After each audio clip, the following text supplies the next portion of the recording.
Dobrodošli, dragi moji, na kanal Aurorine kuhinje.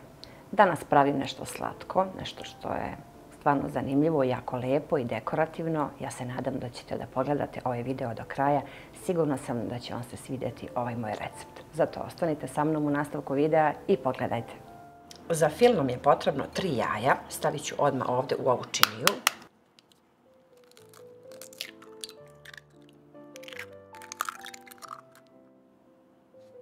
Dodat ću 100 grama šećera. Ovdje imam 80 grama gustina. 2 kesice vanilinog šećera, 18 grama. Ovdje imam 500 ml mlijeka, a odvojit ću možda 100 ml kako bih umutila ovo da nema grudvica.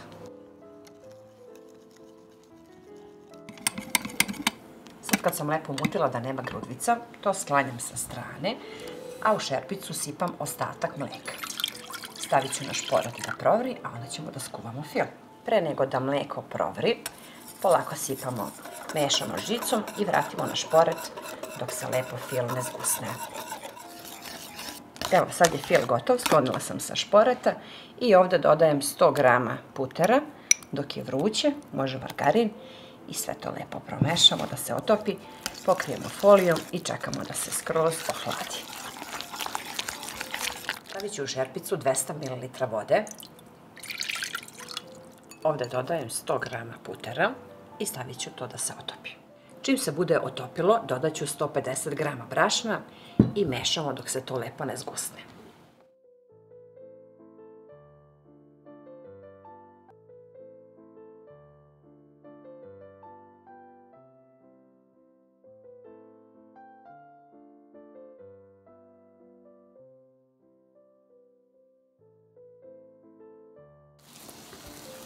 Jedan minut samo pržite to, da se lijepo ovako sjedini, da nema grudvica, da nema ništa od brašna.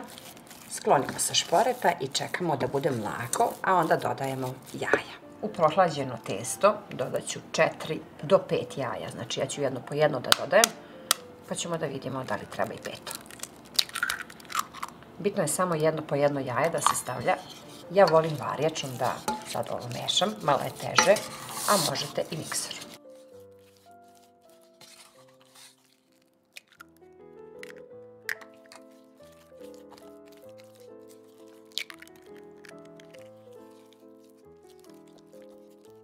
Stavit ću i četvrto sad jaje, pa ćemo da vidimo da li je potrebno još jedno ili ne.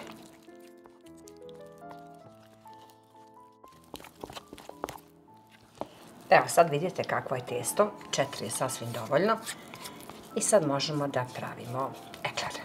Ili stavite ovako testo u špric ili samo u plastičnu kesu i pravite malo razmak između njih, 10 cm prilike u dužinu ili koliko vi želite.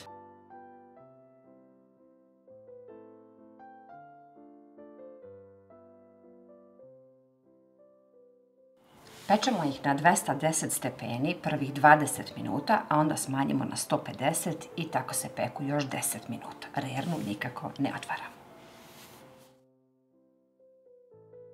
Evo, prvi pleh je gotov. Pogledajte kako su one fine, lagane, to je najbitnije kod ovog testa. Sad ću ja da ispečem, imam još par komada, a onda ćemo da ih punimo i da ih filujemo. Sad imamo dve opcije, da sečemo na polovinu ili da probušimo 2-3 rupice ispod, pa da špric uzmemo i stavimo fil i onda punimo.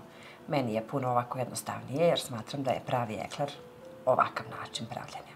Evo kako je lijepo testo. Fil je baš taman i gustina i sve i samo uzmemo špric i ovako punimo u cikcak. Topila sam 100 grama čokolade i kašiku jednu ulja. Naravno da možete i prah šećer, ali pravi ekleri se prave ovako.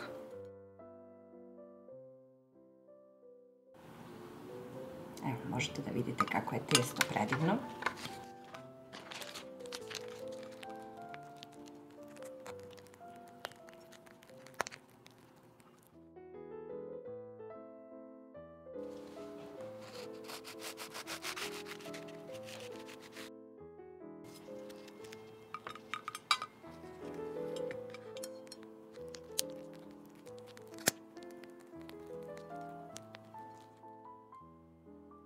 i samo lagano spustimo gornji deo i čekamo da se čokolada stegne.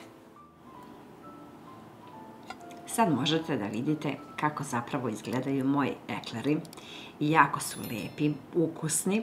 Stavila sam malo čokolade što mi je ostalo preko, pa čisto je to zbog dekoracije.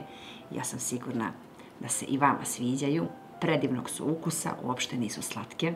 Ukoliko želite da budu slađe, naravno stavite malo prah šećera u fil. Evo i ovaj predivan ekler bez ovog ukrošavanja, kako zapravo treba da izgleda. Jako su fine, lagane, uopšte nisu slatke, predivne su. Najbitnije je da se uradi testo, a onda je sve drugo lako. Fil možemo da pravimo po želji, onako kako volimo, drugi ukus, ali ovo su pravi ekleri, simpatični i ovako nisu mnogo veliki. Sigurna sam da ćete da probate i po ovom receptu, kao i one predivne Princes Krofne. Pišite mi obavezno u komentarima. To bi bilo za danas od vaše Aurore. Sve vas puno pozdravljam, pa se vidimo uskoro sa nekim novim receptom iz moje kuhinje.